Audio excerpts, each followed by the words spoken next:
कहानी तौबा करने वाला सिराज ये उस जमाने की बात है जब बगदाद दुनिया का सबसे बड़ा और रोशन शहर माना जाता था। यहाँ की गलियां रोशनी से जगमगाती थीं। बाजार दिन रात आबाद रहते थे।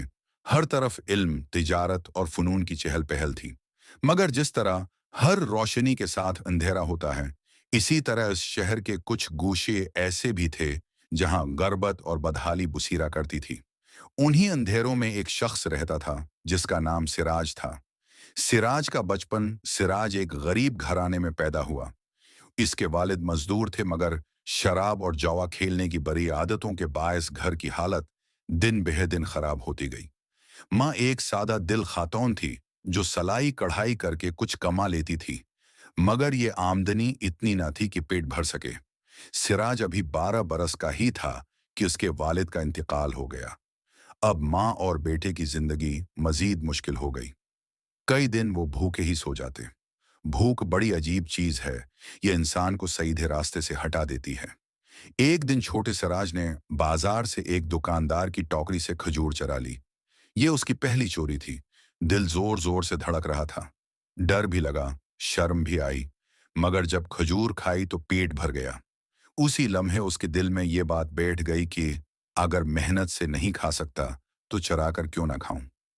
चूर बनने का सफर ये सोच उसके लिए तबाही का दरवाजा बन गई।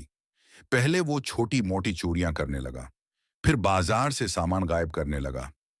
आहिस्ता आहिस्ता इसकी हिम्मत बढ़ी और वो अमीरों के घरों में नकब लगाने लगा। बगदाद के लोग उसके नाम से डरने लगे। वो रात के अंधेरों में यूं गायब हो जाता जैसे कभी था ही नहीं। माँ बार बार उसे समझाती, बेटा, हराम की कमाई पेट में आग बन जाती है, ये रास्ता छोड़ दे वरना अंजाम बड़ा होगा। लेकिन सर्राज हंस कर टाल देता। उसे लगता था कि गुर्बत की जल्लत से बेहतर है अमीरों का माल लौट कर ऐश करना। एक खतरनाक वाकया, एक रात सिराज ने एक अमीर ताजिर के घर में नकब लगाई। घर वाले सोए हुए थे।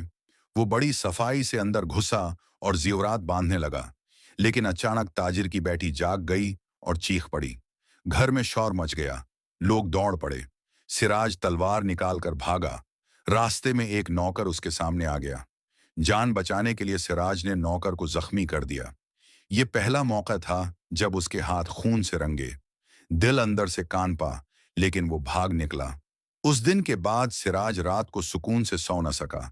उसे बार बार जख्मी नौकर की कराहें सुनाई देते, मगर लालच ने उसे फिर अंधेरे की तरफ खींच लिया।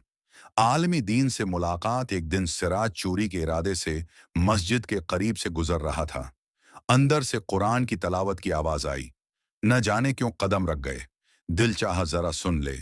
आलम आयत पढ़ रहे थे, जो कुछ तुम करते हो अल्लाह देख रहा है। ये सुनकर सिराज के दिल में बजली सी कौंध गई। उसे लगा ये आयत इसी के लिए नाजिल हुई है। इस रात वो बहुत देर तक जागता रहा। सुबह होते ही वो इसी आलम के पास गया और रोते हुए बोला, मैं बड़ा गुनाहगार हूं, क्या मेरे लिए भी तौबा का रास्ता है? आलम ने मुस्कुराकर कहा, बेटा, अल्लाह की रहमत से बड़ी कोई चीज नहीं। अगर दिल से तौबा कर ले और अहद करे कि अब सीधे रास्ते पर चलेगा तो तुझे माफी मिल सकती है। तौबा और नया सफर ये सुनकर सिराज की आंखों से आंसू बह निकले। उसने वहीं सजदा किया और तौबा कर ली। उस दिन के बाद उसने चोरी छोड़ दी। शुरू में लोग यकीन न करते, कोई काम न देता। वो कई दिन भूखा रहा मगर हिम्मत न हारी। मस्जिद की सफाई करने लगा। कुछ लोग खैरात दे देते तो उसी से गुजारा करता। आहिस्ता आहिस्ता इसकी नेक नामी फैलने लगी। लोग देखने लगे कि ये वही सिराज है जो कभी बड़ा चूर था, लेकिन अब नमाज, रोजा और नेकी में सबसे आगे है। कुछ उरसे बाद उसे मेहनत मजदूरी मिलने लगी। अंजाम सिराज ने जिंदगी के बाकी दिन खिदमत खल्क और नेकी में गुजारे। उसकी तौबा की कहानी पूरे बगदाद में मशहूर हो गई। लोग अपने बच्चों को मिसाल देते, देखो, अगर इंसान चाहे तो गुनाहों के अंधेरों से निकलकर अल्लाह के नूर की तरफ आ सकता है।